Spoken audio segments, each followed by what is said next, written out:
বাদশাহ হারুন রশিদের নাম শুনছেন না? বলেন তো তার স্ত্রীর নাম কি? মাশাআল্লাহ, জুবায়দা খাতুন। এই জুবায়দা একদিন স্বপ্ন দেখতেছে বাইতুল্লাহর সামনে সে দাঁড়ানো, আর সারা দেশের মানুষ এসে এসে জুবায়দার সাথে জেনা করে। কোথায় বৈশা? আরে কোথায়? বাইতুল্লাহ কত দামি একটা ঘর। ইন্না আউওয়ালা বাইতিন উযিআ লিন-নাস লাল্লাযী বিবাক্কাতা মুবারাকাও ওয়া হুদা মুবারাকাও ওয়া হুদাল লিল আলামিন। আল্লাহ জমিন বানায় প্রথম ঘর বানাইলেন হেদায়েতের ঘর, বাক্কা নগরী বাইতুল্লাহ। যেই বাইতুল্লাহর দিকে তাকাইলেই শুধু সওয়াব আর সওয়াব। বাইতুল্লাহর এরিয়ায় বসে একবার বলবে আল্লাহ, 1,00,000 বার আল্লাহ বলার সওয়াব।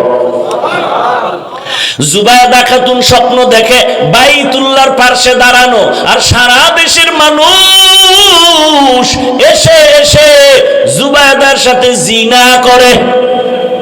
এটা বাস্তব না স্বপ্ন? স্বপ্ন। এবার জুবায়দা ঘুম থেকে উঠিয়া ভয় পেয়ে গেলেন, এমন কপাল আমার, তাও আবার বাইতুল্লাহর সামনে দাঁড়ানো। যেই বাইতুল্লাহ ঢুকলি সওয়াব আর সওয়াব, 1 সেজদা 1,00,000 সেজদার সওয়াব, একবার আল্লাহ বলা 1,00,000 বার আল্লাহ বলার সওয়াব। কিন্তু ব্যাখ্যা কই পাই? এজন্য ব্যাখ্যা তো যে বুঝে তার কাছে যেতে হবে। উল্টা পাল্টা স্বপ্নের ব্যাখ্যা নেওয়া যাবে না, বলাও যাবে না। ওই জামানার স্বপ্নের ব্যাখ্যাকারী আল্লামা ইবনে সিরিন রহমাতুল্লাহ আলাইহি লোক পাঠায় দিল, যাও তার থেকে ব্যাখ্যা নাও, তবে আমি জুবায়দার নাম বলবা না, বলবা কোনো এক নারী এই স্বপ্ন দেখছে। যাও গিয়া স্বপ্নের ব্যাখ্যাকারী আল্লামা ইবনে সিরিনের কাছে যখন বলছে, এবার কয় এত স্বপ্ন কে দেখছে, নাম কও। কয় নাম বলা যাবে না। কয় ভাগো, ব্যাখ্যা দেওয়াও যাবে না, কারণ ব্যক্তি হিসাবে ব্যাখ্যা হবে। ব্যক্তি হিসাবে পিশাব যদি স্বপ্ন দেখে নবী উলঙ্গ ডাস্টবিনে পড়ে আছে, কত বড় ভিড় হইলে দেখতে পারে? হ্যাঁ, কিতনা বড় দাজ্জাল। দেখেন নবী উলঙ্গ ডাস্টবিনে পড়ে আছে, ব্যাখ্যা কি হবে? কয় পীরের ঈমান উলঙ্গ। কথা বলেন না কেন? ওর আত্মা মরা ডাস্টবিনে পড়ে আছে। এই জন্য স্বপ্ন দেখলেই হবে না। একজনের স্বপ্ন দেখছে, কয় হুজুর আমি এক স্বপ্ন দেখছি। কি? কয় যে নবী আমার পেছনে, আমি নবীর সামনে জানাজার ইমামতি করতেছি, নবী আমার মুক্তাদি। কয় এটা তো হইতেই পারে না, কাম তো ঘটতে গেছে। কি? কয় তোর বাপের মরণ হইব কিছুদিনের মধ্যে, তোর বাবার মরণ হইব। হায় হায় হায়, নবী পেছনে থাকবে, ইমামতি করবা, হতে পারে না। ভাইরা আমার, এবার আবার দৌড়ায় আসলো জুবায়দা খাতুন। নাম না বললে ব্যাখ্যা দেওয়া হবে না। আবার দৌড়ায় কয় যা কি করার নামটাও বলে দে। এবার ইবনে সিরিনের কাছে যখন নাম বলছে, বাদশাহ হারুন রশিদের স্ত্রী জুবায়দা স্বপ্ন দেখছে বাইতুল্লাহর সামনে দাঁড়ানো, আর সারা দেশের মানুষ জিনা করে। এইবার ইবনে সিরিন কয় কপালওয়ালা জুবায়দা, সান কপালওয়ালা জুবায়দা, ভাগ্যবতী জুবায়দা, এর মতো কপালওয়ালার কে হবে? শুনো, জুবায়দারে গিয়ে সালাম দিও আর ব্যাখ্যা শুনাইও। আমার আল্লাহ জুবায়দারে দিয়া এমন কাজ নিবেন মক্কার জমিনে, সারা দুনিয়ার মানুষ জুবায়দার সেই কাজের থেকে অংশ নেওয়া শুরু করবে, ফায়দা নিবে। শুরু হয়ে গেছে স্বপ্নের ব্যাখ্যা। জুবায়দা গেল মক্কায়, মক্কায় যেয়ে দেখে মানুষ পানির হাহাকারে আছে, কোথায় পাবে পানি?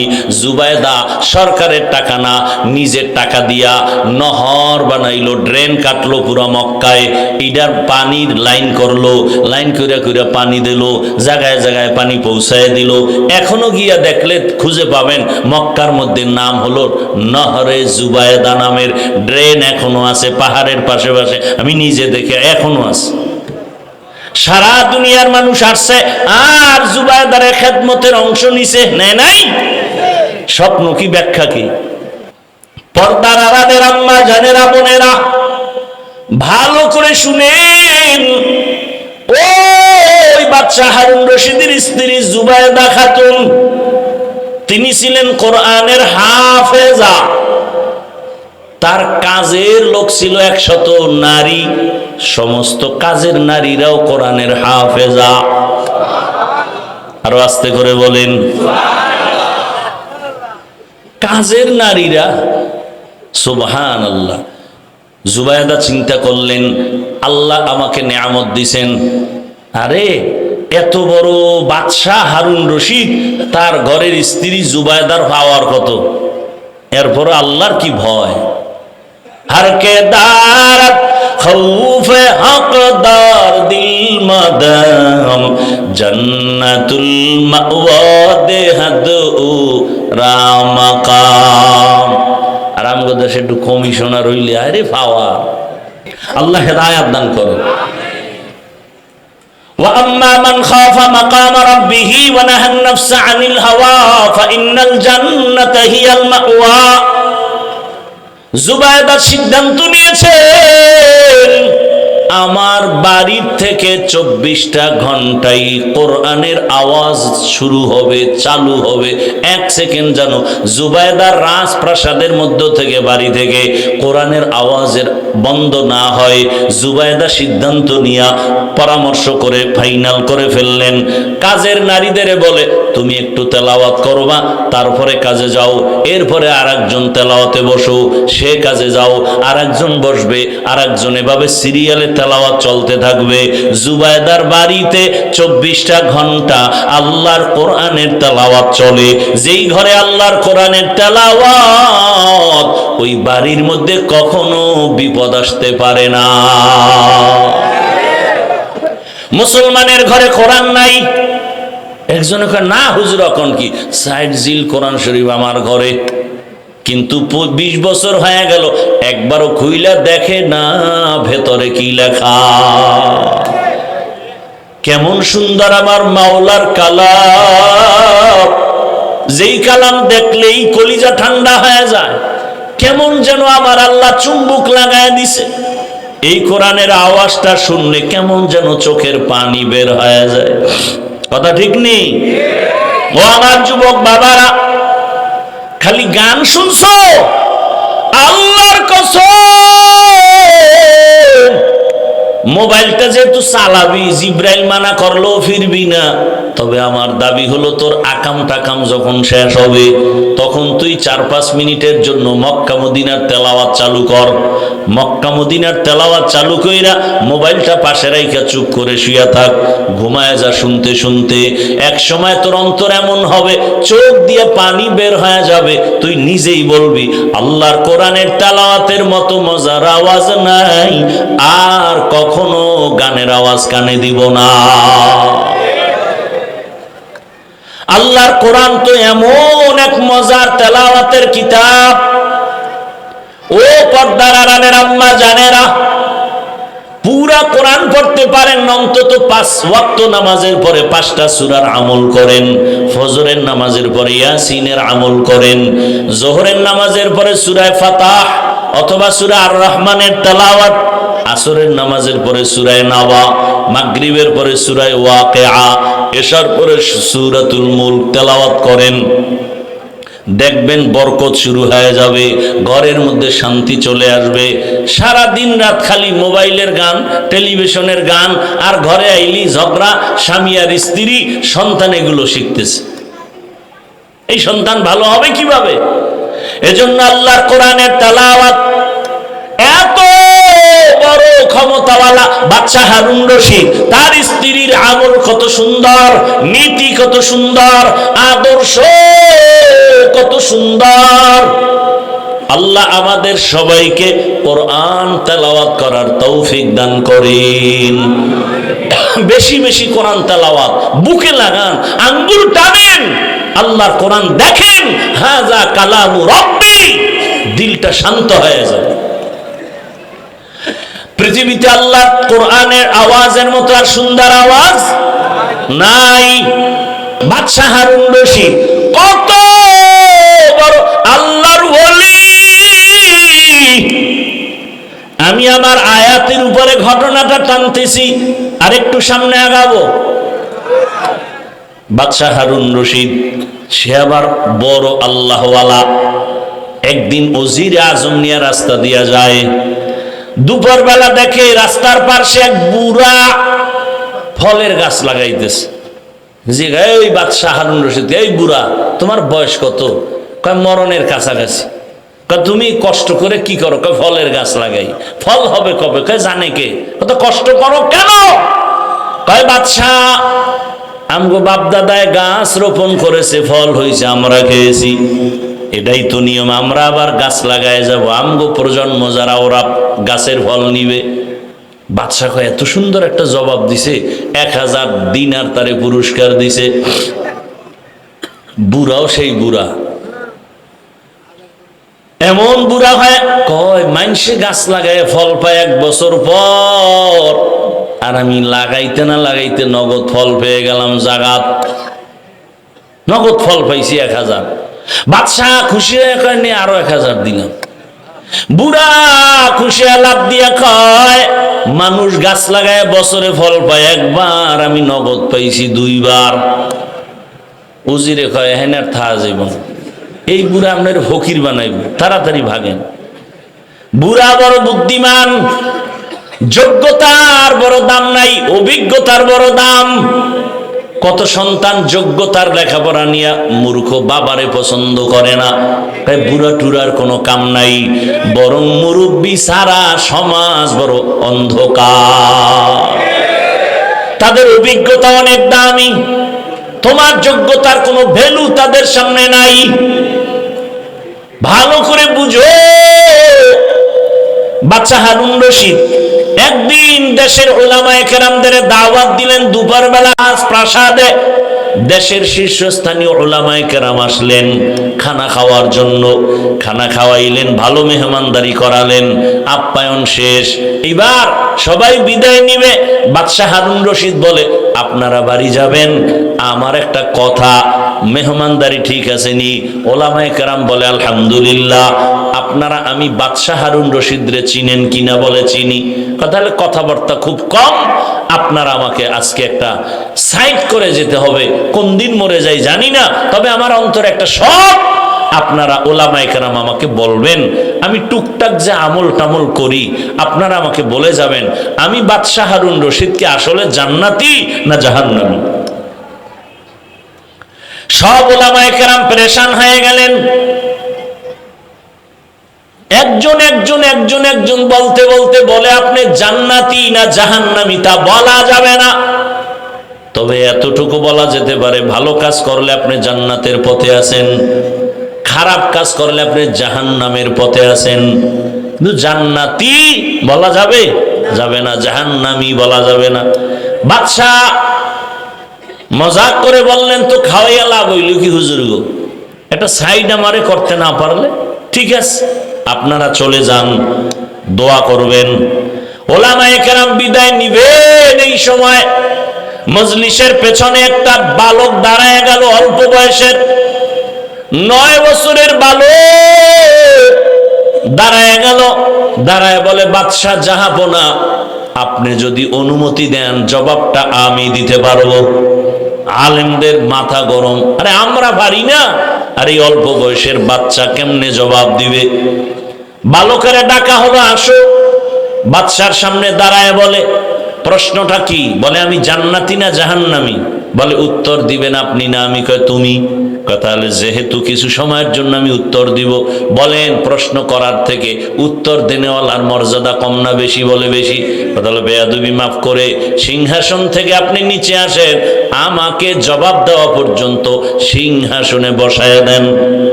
বাদশাহ হারুন রশিদ তো দুনিয়াদার না, জালেম না। ওলামায়ে কেরামের সামনে বলে ঠিক আছে আমি নিচে নামলাম, তুমি আসো সিংহাসনে বসে জবাব দাও। এইবার বালক সিংহাসনে বসিয়া জবাব দেওয়ার আগে বলে মাওলার এলেম যার কাছে আছে তার সম্মান তো এমনই হয়।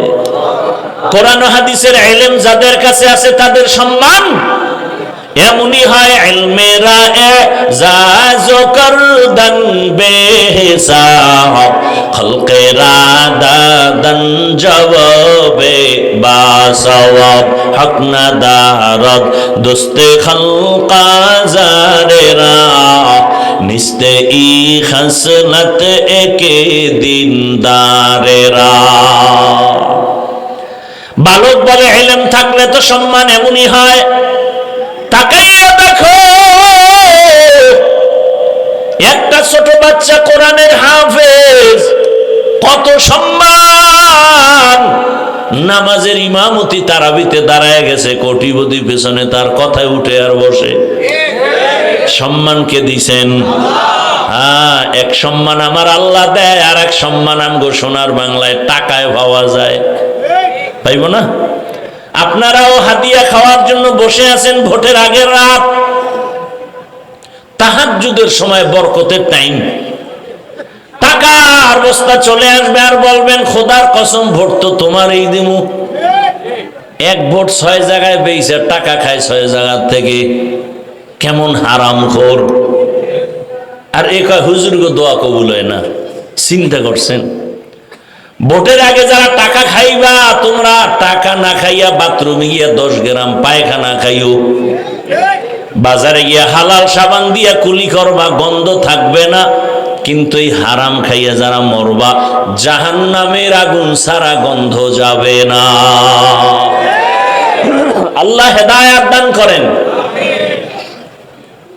কেমনে বুঝাবো? এ প্যান্ডেল থেকে বাইর হওয়ার পরেই যেই চোরায় বিড়ি টানবে, এর হেদায়েত তো জায়গায় শুরু হয়ে গেছে। আল্লাহ হেদায়েত দান করুন। ভাইরা আমার, আল্লাহ তাআলা সম্মান যেটা দেয় এটা স্থায়ী। মানুষ যারা টাকা দিয়া কিনে, ওই সম্মান প্রথমে পায় ফুলের মালা, ফাইনালে জুতার মালা।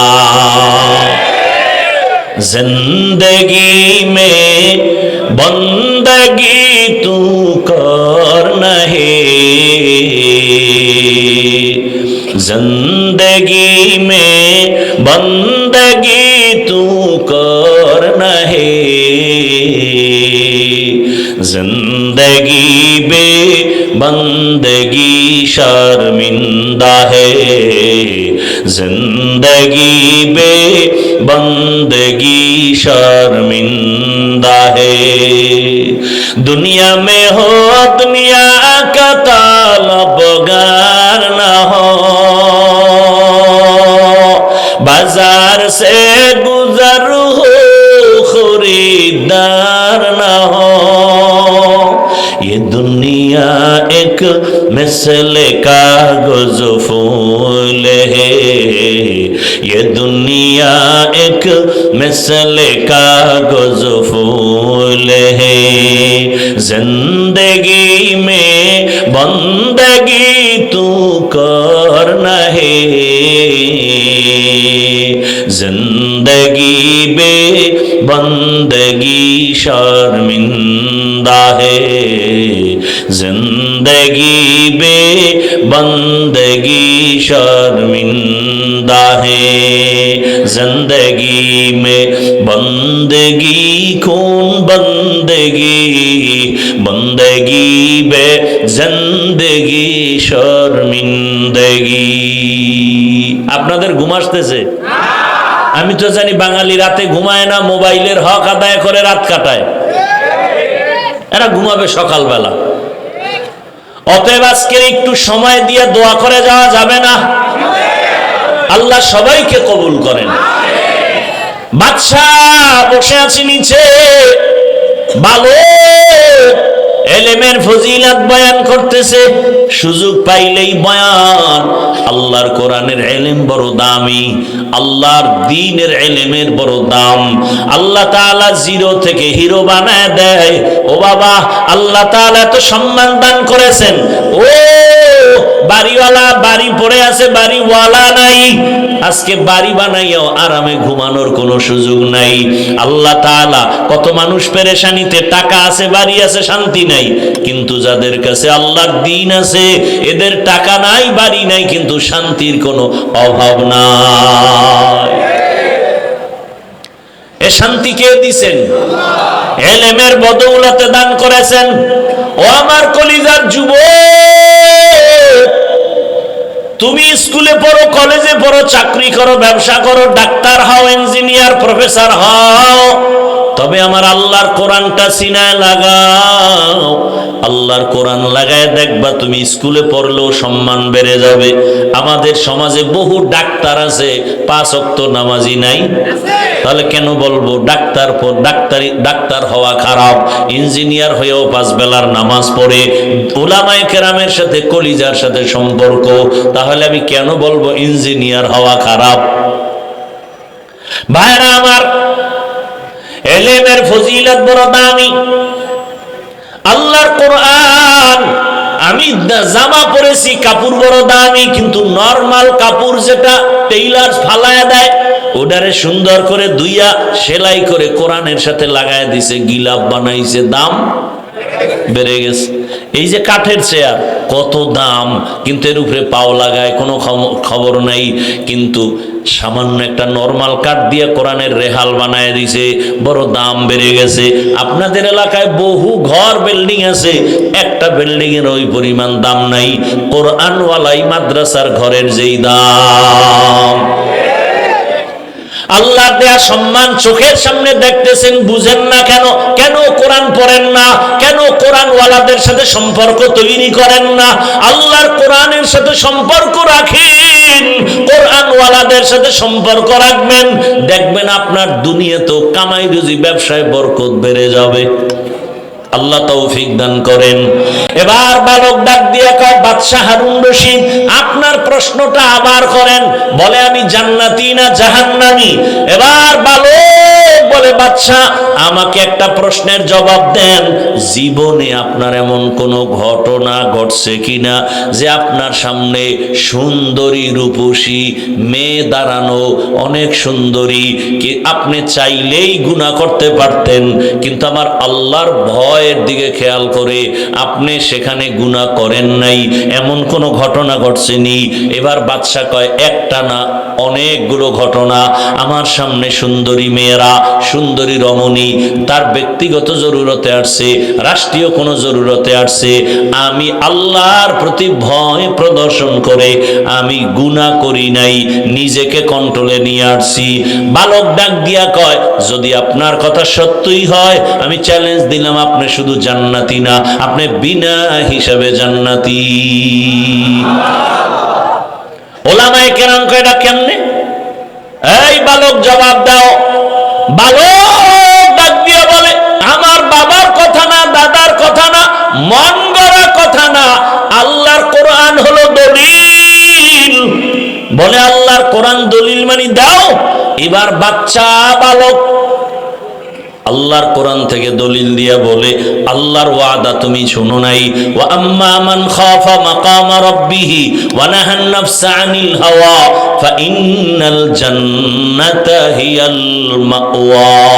আল্লাহ ওয়াদা করেছেন, আমার আদালতে দাঁড়াইয়া হিসাব দেওয়ার ভয়, যারা দুনিয়াতে গুনাহ থেকে নিজেকে বাঁচাইয়া রাখবেন, আল্লাহ বলেন আমি তাকে বিনা হিসাবে জান্নাত দিব। हर के दारद खौफे हकदार दिल मदम जन्नतुल मअवा देहद राम काम बखा कुरआ कलामुल्लाह बशनो कदीमास्ती कदीमास्ती नईनो। ও আমার যুবক বাবারা, বৃদ্ধ বাবাজিরা, ও ব্যবসায়ী বাবারা, ও চাকরিজীবী বাবারা, পর্দার আড়ালের মা বোনেরা, একটু শুনেন, আমার আল্লাহ পাকের আদালতের এত ভয় কেন? আম্মা জান আয়েশা রাদিয়াল্লাহু আনহা বলেন, আমি একদিন তাকায় দেখি প্রায় সময় নজর করি, দেখি আমার রহমতের নবী আমার হুজরায় বসে গুনগুন করে কান্না করে। আমি প্রায় দেখতাম নবী কান্না করেন গুনগুন করে। আমি ভয় পাইতাম না জানি আমার কোনো বেয়াদবি হয়ে গেল। আম্মাজান বলেন, আমি একদিন রহমতের নবীর পার্শ্বে গিয়া দাঁড়াইলাম। আরে আমি তো বয়সে অনেক ছোট, 6 বছর বয়সে রসুলের সাথে আমার বিবাহ, 9 বছর বয়সে রসুলের ঘরে আসছি। 18 বছর বয়স যখন হলো, আম্মাজানের থেকে রসুল বিদায় নিয়ে দুনিয়ার থেকে চলে গেলেন।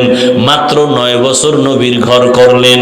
আমার নবী ঘরে বসে কাঁদবেন, আর আমি আয়েশা ভয় পাই না জানি কোনো বেয়াদবি হয়ে গেল। নবীর পাশে গিয়া দাঁড়ালাম। ইয়া রাসূলুল্লাহ, আপনি কেন কাঁদেন?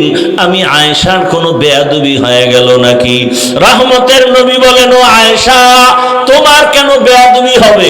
বলে, আমার বয়স কম, রহমতের নবীর সাথে যদি বেয়াদবি হয় আমার জাহান্নাম ছাড়া উপায় নাই। নবী বলেন, আয়েশা তুমি কি জানো তোমার সাথে বিবাহের পয়গাম কে দিয়েছে জানো? আমি তোমাকে বিবাহ আমার বাবার কথাই করি নাই, তোমার বিবাহের সাথে আমার বন্ধ তোমার পয়গাম দিয়েছেন ডাইরেক্ট আমার আল্লাহ। তুমি বেয়াদবি করবা এমন আল্লাহ তো এমন ব্যক্তির ব্যাপারে পয়গাম দিবে না। তবে নবী আপনি কাঁদেন কেন? রহমতের নবী বলেন, ও আয়েশা, আমার জীবনের একটা ইতিহাস বড় কঠিন, তুমি জানো না।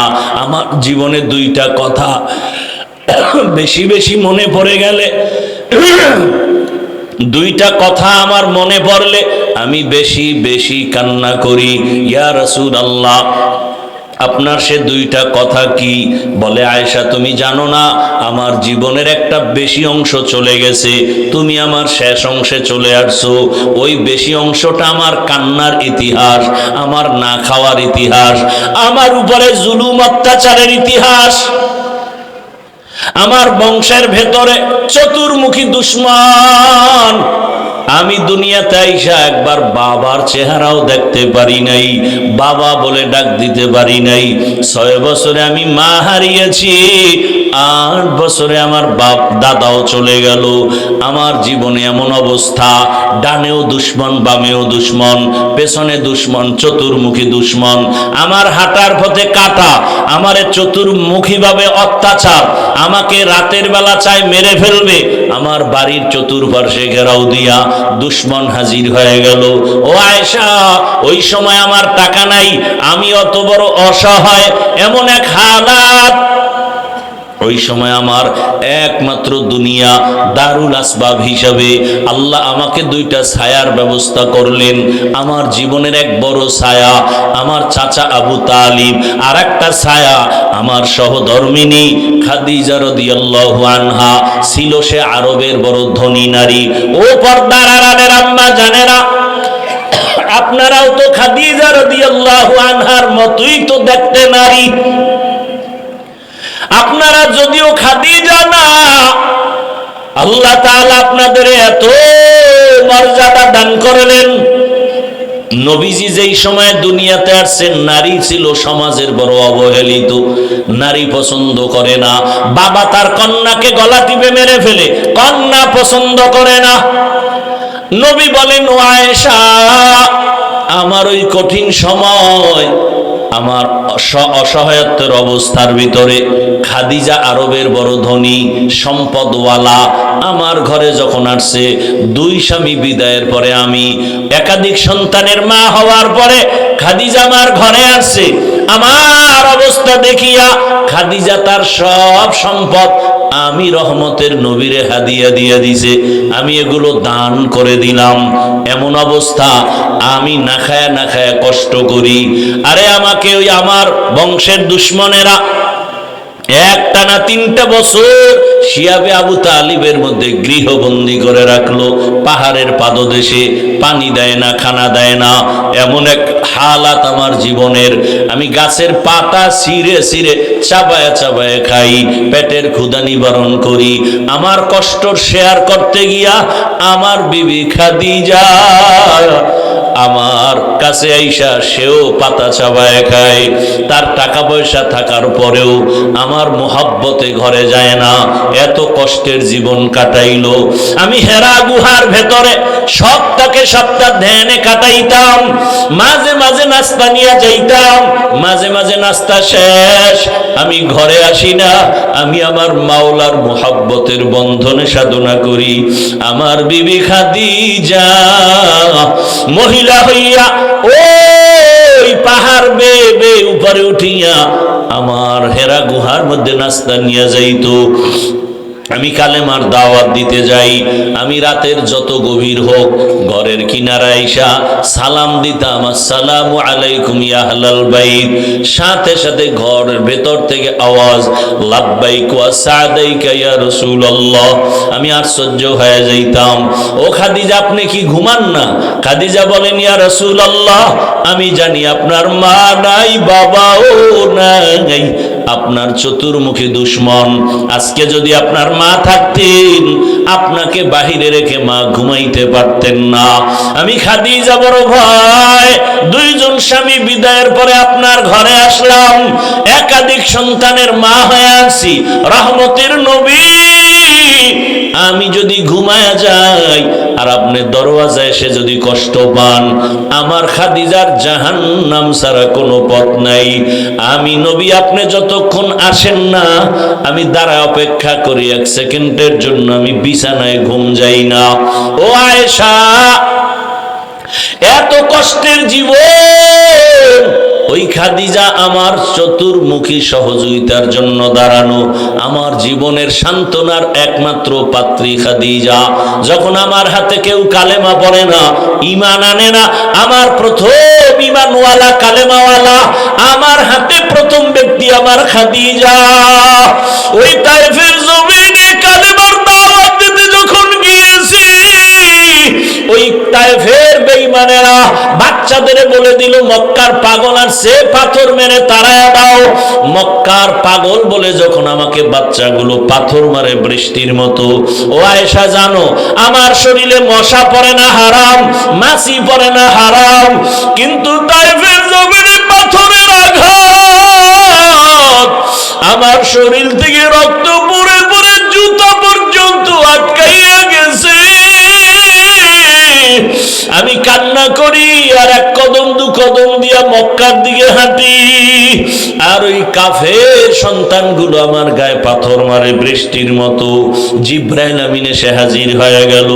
আল্লাহ জানায় দিছে আমার রাসূলের কান্না আমি আল্লাহ বরদাস্ত করতে পারি না। নবীকে বলো এখন তায়েফের জমিন উল্টায় ধ্বংস করে দাও। কেমন মায়ার নবী!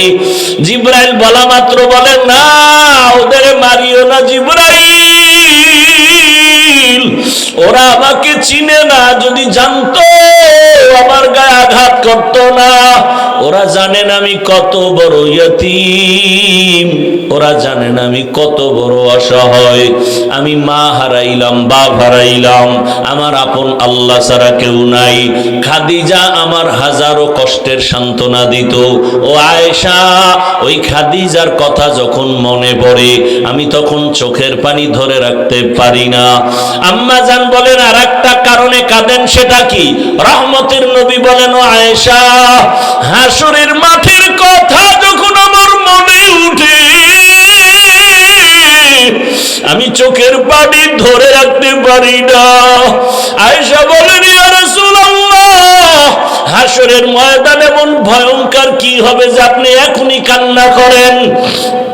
রহমতের নবী বলেন, আয়েশা, হাসরের মাঠ হবে পুরা জমিন, ওই সময় আমার আল্লাহর আদালত কায়েম হবে, নারী পুরুষ সব উলঙ্গ হাসরের মাঠে দাঁড়াবে। আম্মা জান বলেন, লজ্জা কি কেউ করবে না? আল্লাহর নবী বলেন, ও আয়েশা, হাসরের ময়দান এত পরিমাণ কঠিন হবে, কেউ কারো দিকে তাকানোর পর্যন্ত হুঁশ হবে না। সূর্য নিচে চলে আসবে, সূর্যের গরম যখন শুরু হবে, জমিনটা মাটির তামা হয়ে যাবে পুড়িয়া। অন্যদিকে জাহান্নামের আওয়াজ, জাহান্নামের চিৎকার, ডেকে ডেকে বলবে, ও আল্লাহ, বেনামাজি গুলো কই, গুনাহগার গুলো আমার পেটের মধ্যে দাও। আল্লাহ বলবে, না, জাহান্নাম অপেক্ষা কর, বিচার শেষ করিয়া নেই। নবী কান্না করে আর বলে, আয়েশা, জাহান্নামের আওয়াজের ভয়ে হাসরের ময়দানটা থরথর করে কেঁপে উঠবে। অন্যদিকে আমার মাওলাও বেজার, আল্লাহ রাগ হয়ে একটা আওয়াজ দিবেন, কুদরতি আওয়াজ, লিমানিল মুলকুল ইয়াউম লিল্লাহিল ওয়াহিদিল কাহ্হার। আল্লাহ তাআলার কুদরতি আওয়াজে হাসরের মাঠ থরথর করে কাঁপা শুরু হয়ে যাবে। এমন অবস্থা হবে, কেউ কারো পরিচয় দিবে না। এই অবস্থা দেখিয়া নবীদের চোখেও পানি। আদম নবীও সিজদায় পড়ে কাঁদবেন, মুসা নবী কান্না শুরু করবেন আর বলবেন, ও মালিক, আমার উপায় কি? সূর্যের গরম, জাহান্নামের গরম, আমার আল্লাহ বড় রাগ। এমন অবস্থায় নবী বলেন, আয়েশা, ইব্রাহিম নবীও কান্না, নূহ নবীর কান্না, ঈসা নবীর কান্না, মূসা নবীর কান্না। আম্মা জান বলেন, নবী, উম্মতের উপায় কি? আল্লাহর নবী বলেন, উম্মতেরা আদম নবীর কাছে যাবে, ফেরত চলে আসবে, মূসা নবীর কাছে যাবে, ফেরত চলে আসবে, সর্বশেষ এরা খুঁজবে আখিরি নবী কই, এরা আমাকে তালাশ করতে থাকবে। ও নবী, আপনি তখন কোথায় থাকবেন? নবী বলেন, আমি তখন আমার মাওলার সামনে মাকামে মাহমুদে। এমন অবস্থা দেখিয়া আমিও সেজদায় পড়ে যাব, কান্না শুরু করব। মূসা নবীর কান্না নিজের চিন্তা, ঈসা নবীর কান্না নিজের চিন্তা, ইব্রাহিম নবীর কান্না নিজের চিন্তা, আর আমি সেজদায় পড়ে কান্না করব। একবারও আমি আমার চিন্তা করব না। আমি বারবার বলবো, আল্লাহ, আমার উম্মত, আমার উম্মত, আয় আল্লাহ, একটা উম্মত যেন জাহান্নামে না যায়, জাহান্নামের ফিরাও। আমার উম্মত জাহান্নামে গেলে আমি জান্নাতে যাব না। ও মোহনগঞ্জের নবীর আশিক, আমার নবীর সুন্নত কেমনে জবাই করো? ও যুবক বাবা, তোমার মতো কত যুবক র্যাব, আর্মি, পুলিশ, বিডিআরের চাকরি করে, নামাজ ছাড়ে না। দেখো, তোমার মতো যুবক স্কুল কলেজে পড়ে, নামাজ ছাড়ে না, ডাক্তার, প্রফেসর, ইঞ্জিনিয়ার, নামাজ ছাড়ে না। বলো বাবা, তোমার কপাল কেন খারাপ? আমার নবীর মায়া কি তোমার অন্তরে আসবে না? কেন তুমি দাড়ি কাটো, নামাজ ছাড়ো? আমার মাওলার আদালতের ভয় কি নাই? ও পর্দার আড়ালের মা বোনেরা, কয়দিন দুনিয়াতে বাঁচবেন? আপনার মতো কত মা এখনো আছে বেপর্দায়, চলে না, নামাজ ছাড়ে না, মোবাইলে সময় নষ্ট করে না। আম্মা জানেরা, বোনেরা, আপনারা কেন পারবেন না? এখনো সময় আছে, আল্লাহর কাছে তওবা করেন।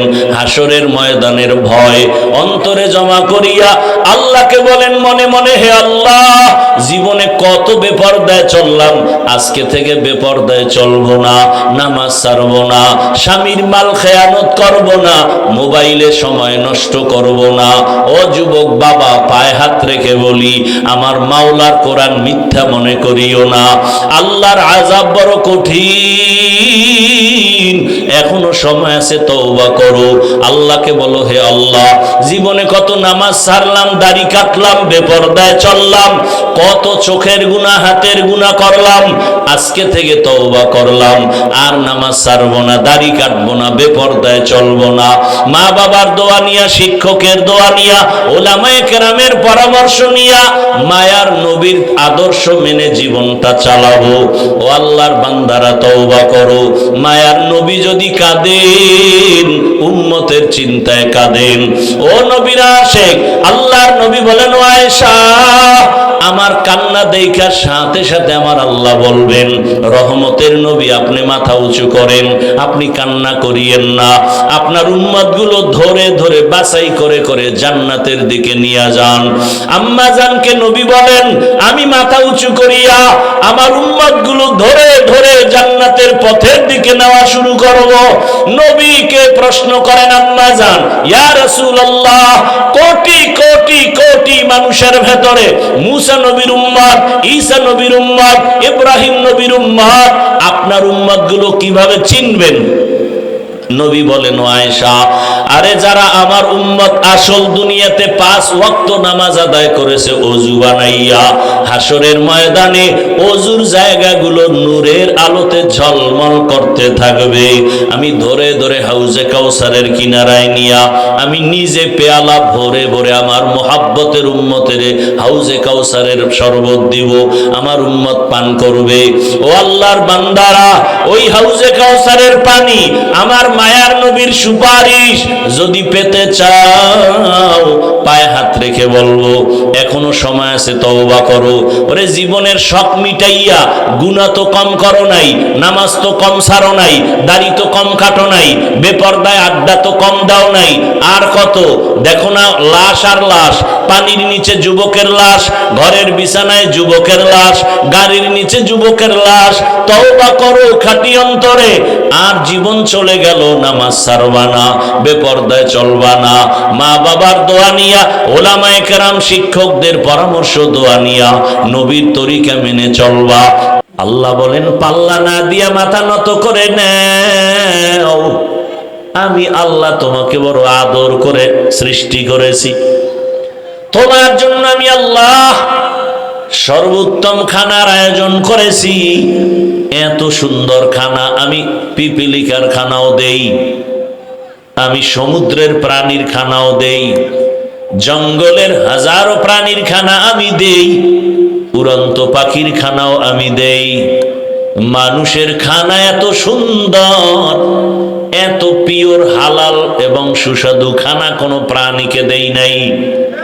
মানুষের খানাটা আমি আল্লাহ পিওর রাখছি, কাভার লাগাইয়া।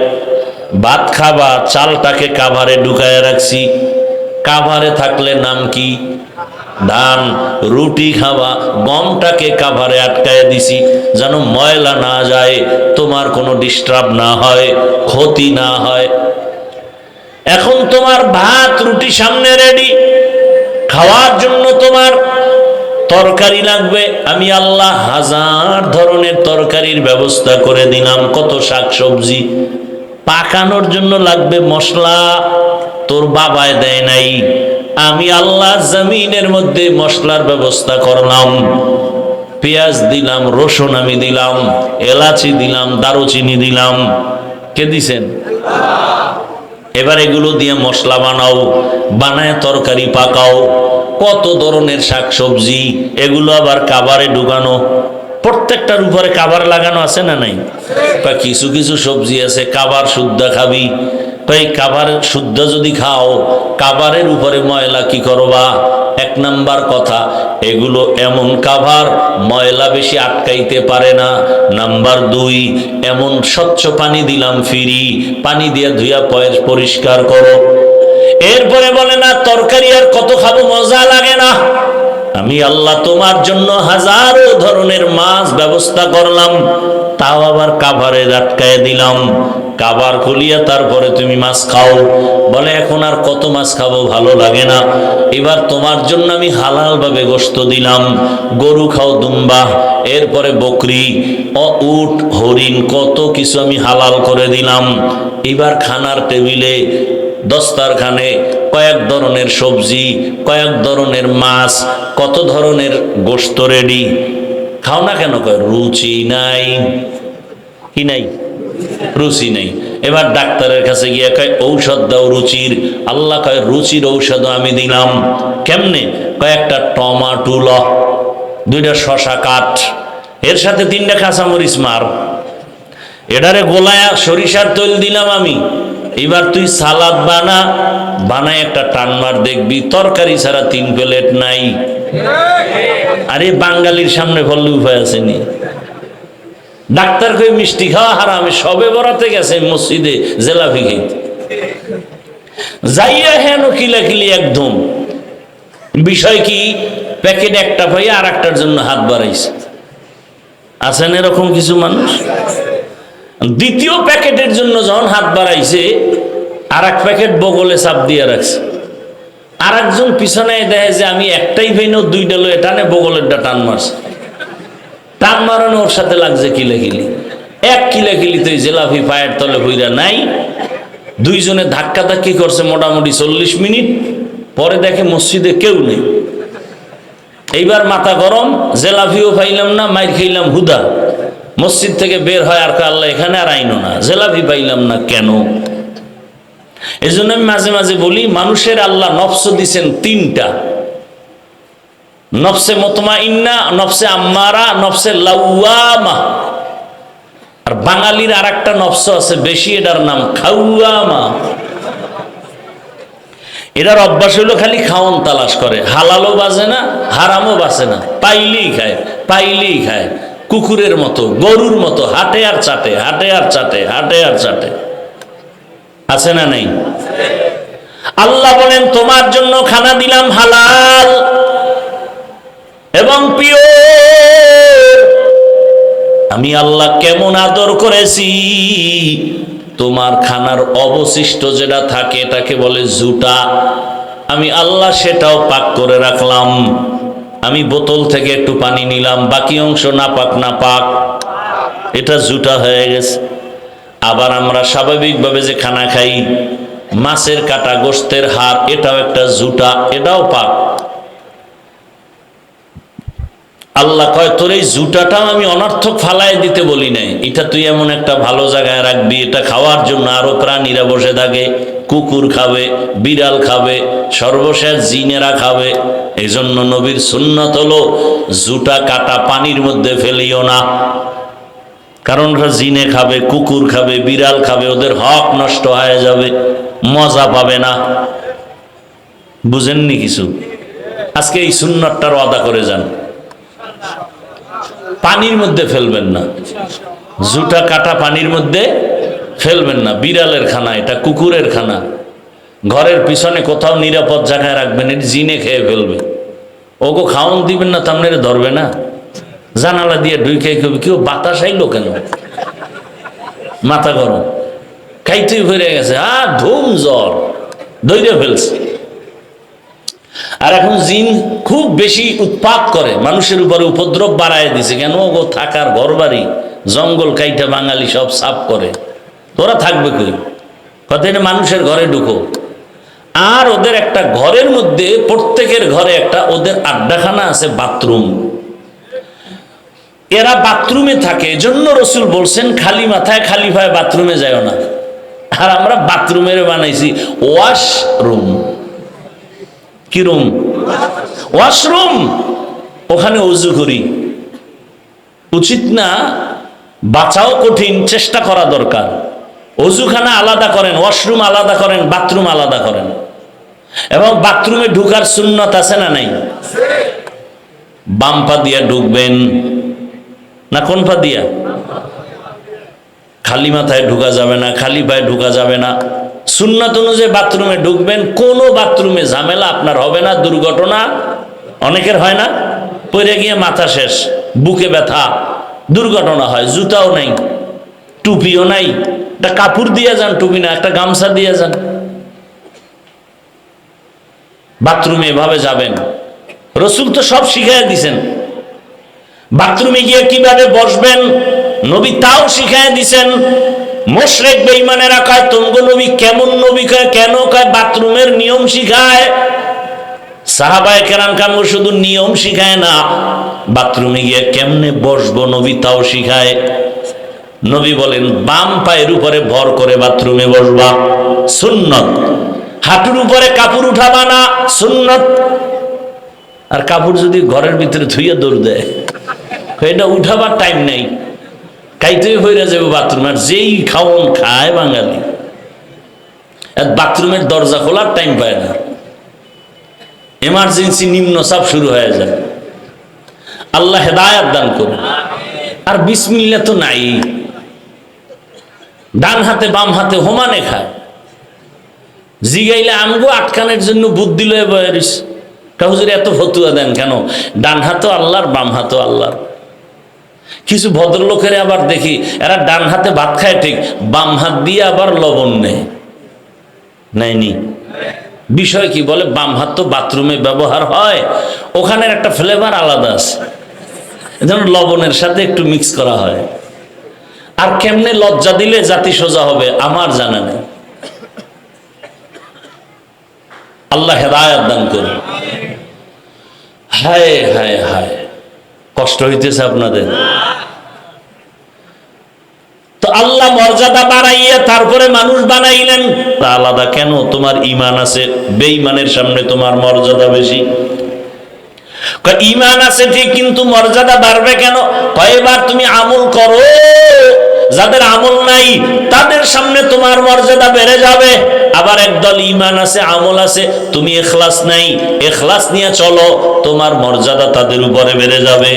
ইখলাস আছে, তাকওয়া আছে, ঈমান আমল সব আছে, এবার মর্যাদা কিভাবে বাড়বে? বলে এখন তোমারে ভালোবাসে কয়জন মানুষ? ফেসবুকের ফলোয়ার দেখ, 500 ফলোয়ার, এটি আমার সব একুরেট বন্ধু। একজনে বলছে না, কে তোর বন্ধু জানুনি? তুমি যাকে ভালোবাসো সে তোমার বন্ধু না, তোমাকে যে ভালোবাসে সে তোমার বন্ধু। তোমাকে যে ভালোবাসে সে তোমার আসল বন্ধু, তুমি যাকে ভালোবাসো সে তোমার আসল না, বরং সে তোমার দুশ্মন। স্বার্থে আঘাত লাগলেই ছুরি রেডি। এখন বাংলাদেশের নোংরামি কেমন? মানুষ মারার জন্য দুশ্মন লাগে না, নিজের আপন বন্ধুই রেডি। আল্লাহ হেদায়াত দান করুন। ভাইরা আমার, তোমাকে এখন 500 লোক ভালোবাসে, বিনয়ী হয়ে চলো, হারাম থেকে বাঁচো, তাকওয়ার উপরে চলো, ভালোবাসা মানুষের বেড়ে যাবে। বলে কেমন? এক পর্যায়ে দেখবা গোটা দেশের আমার মুমিন ভাইরা এই পরিমাণ ভালোবাসবে। আরো বাড়বে নি? হ্যাঁ আরো বাড়বে।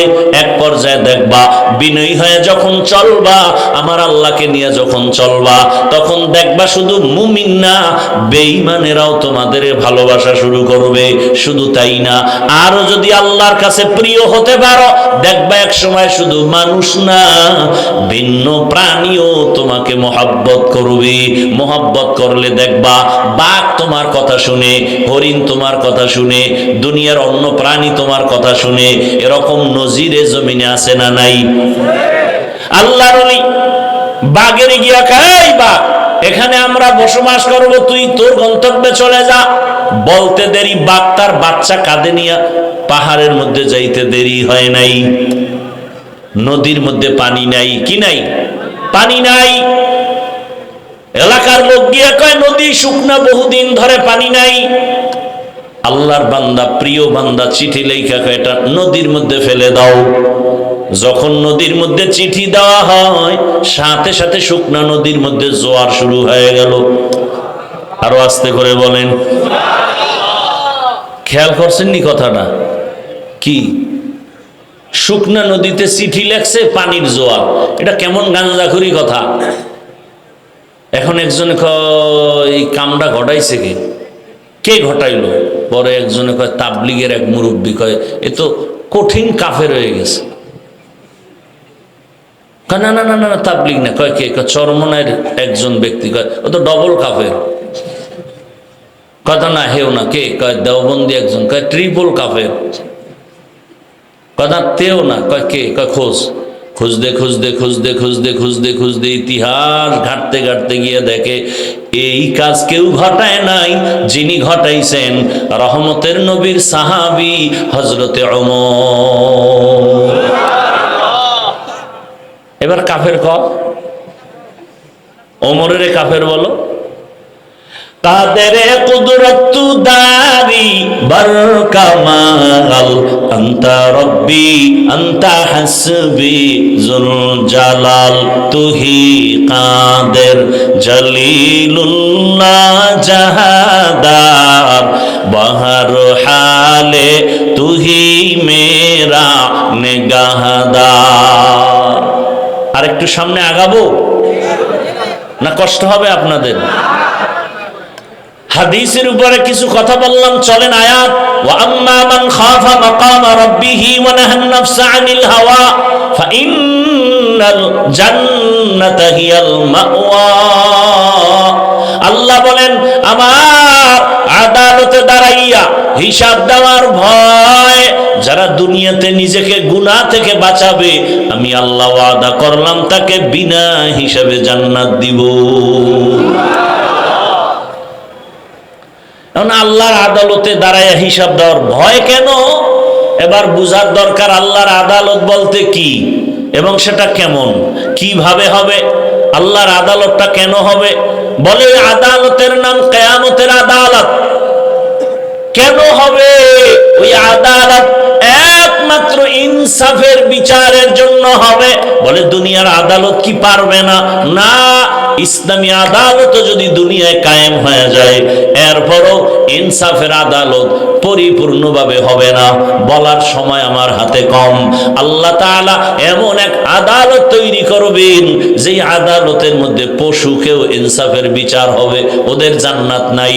আল্লাহ গরু উঠাবেন, কুকুর উঠাবেন, উঠাইয়া আল্লাহ বলবেন, দুর্বল গরু, তোরে সবল গরুতে হুদা আঘাত করেছে, আজকে তোর শক্তি বাড়ায় দিলাম, তুই সবল গরুটারে তোর প্রতিশোধ নিয়ে নে।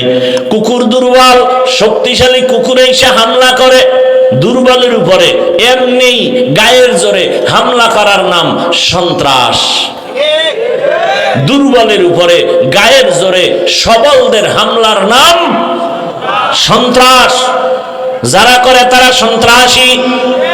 আল্লাহর কসম, দুনিয়ার সব সন্ত্রাসীদের সন্ত্রাসের কর্মকাণ্ড বন্ধ করার জন্য একটাই মাত্র মেডিসিন, আল্লাহর দেওয়া ইসলামের বর্ণিত কোরআনের আইনের জিহাদ। জিহাদের মেডিসিন ছাড়া সন্ত্রাসীদের সন্ত্রাসের কর্মকাণ্ড বন্ধ হবে না। এ কারণে চলতেছে, স্বাধীন করছে দেশ, স্বাধীন না, বারবার স্বাধীনের আওয়াজ। জুলাইয়ের আন্দোলনের স্বাধীন, স্বাধীন হলে তাহলে কেন এখনো আমার দেশে আন্দোলন চলে? কি স্বাধীন করলা? এখনো কেন আমার বোন ধর্ষিতা হয়? স্বাধীন যদি হয়ে থাকে বলো, আমার মা কেন ধর্ষিতা হয়? এখনো বাবার সামনে মেয়ে ধর্ষণ করা হয়, স্বামীর সামনে স্ত্রীকে ধর্ষণ করা হয়। বুঝা গেছে এই স্বাধীন আমরা চাই নাই, আমাদের নতুন করে আর একটা স্বাধীন করতে হবে। রেডি হয়ে থাকো, ওই স্বাধীন না হওয়া পর্যন্ত আমাদের ভাগ্যের পরিবর্তন হবে না, জমিনে শান্তি আসবে না। ওই স্বাধীন হবে ইসলামের স্বাধীন। আল্লাহর কসম, ইসলাম ছাড়া কোনোদিন শান্তি জমিনে আসবে না, কোনোদিনও আসবে না। শুধু আওয়াজ হবে, চাপাবাজি হবে, শান্তি জমিনে আসবে না। ইসলাম ছাড়া শান্তি কেউ চাইলেও দিতে পারবে না। সব স্বার্থপর, সব নাপাক, দেমাগ নাপাক। ইসলাম হলো একমাত্র পাক। ভাইরা আমার, আমরা যে ইসলামটা মানি এটা দুর্বল না? কি আমাকে ইসলাম দুর্বল? বলেন না কেন? আমাদের কোরআন দুর্বল। তাহলে বলেন কেন কোরআনে এইটা আছে সেটা আছে, কিন্তু রাষ্ট্রের ব্যাপারে কোরআনে কিছু নেই? বলেন। আপনারা এই ভাষায় বলেন না, আপনারা অন্য ভাষায় বলেন। কি ইসলাম ধর্ম আর রাজনীতি এক করবেন না হজরতেরা? বলে না? বলে না? রাজনীতির সাথে ধর্মকে টানবেন না। আলাদা ছিল কবে? বরং আমাদের ইসলাম তো এমন, নাই বলতে কিছু নাই। ইসলাম মানি অর্থনীতি, ইসলাম মানি সমাজনীতি, ইসলাম মানি রাষ্ট্রনীতি, কোনোটার বাইরে ইসলাম নাই। সব আল্লাহ দিয়েছেন, আমরা বুঝি না, আলোচনা করি না, বরং চ্যালেঞ্জ করে বলি তুমি আলাদা করলা কেন? বরং ইসলাম আর রাজনীতি এমন সূর্যের সাথে আলো যেমন লাগানো, ফুলের সাথে ঘেরান যেমন লাগানো, ফুল থেকে ঘেরান আলাদা হলে যেমন ফুলের কোনো মূল্য নাই, রাজনীতির থেকে আমার আল্লাহর দ্বীন ইসলাম আলাদা করলে ওই রাজনীতি থাকে না, দুর্নীতি হয়, পেটনীতি হয়। ভাইরা আমার, আমি ইসলামটারে ছোট করেন কেন? আপনি রাজনীতি করেন না সেটা ভালো, এখানে বহু আল্লাহর বান্দা আছে নামাজ পড়ে না, তার সাথে কোনো দ্বন্দ্ব নাই, কিন্তু নামাজের বিরোধিতা করলে ছাড় নাই। কি আপনি দাড়ি রাখেন না, ঝগড়া নাই, সালাম দিব, বুঝাবো, কিন্তু দাড়ির বিরোধিতা করলে কোনো ছাড় দেয়া হবে না। পর্দা না করা, পর্দার বিরোধিতা করা, দুইটা কি এক না? আপনি পর্দা করেন না, কোনো তর্ক নাই, ঝগড়া নাই, কিন্তু পর্দার বিধানের বিরুদ্ধে বললে কোনো ছাড় দেয়া হবে না। ভাইরা আমার, তো আল্লাহ পাক রব্বুল আলামিনের আদালত, ইনসাফের আদালত, আল্লাহ তাআলা ইনসাফের বিচার করবেন, যেখানে বিন্দু থেকে বিন্দু কোনো বেইনসাফি হবে না, তবে সে আদালত হবে বড় ভয়ঙ্কর আদালত। যে আদালতের কথা স্মরণ করে আবু বকর কান্না করেন, ওমর কান্না করেন, রহমতের নবী পর্যন্ত কান্না করেন। আল্লাহর আযাবের ভয়, আল্লাহর আদালতে দাঁড়ানোর ভয় বড় কঠিন। এমন ভয়ঙ্কর আদালত হবে হাসরের ময়দানে, ইনসাফের বিচারের জন্য নবীও কান্না করেন। আল্লাহর আদালতে আমার উম্মতের উপায় কি হবে? আবু বকর নামাজে দাঁড়ায় কান্না করেন, হাসরের ময়দানে আল্লাহর আদালতে কেমন করে দাঁড়াবো? এই ভয়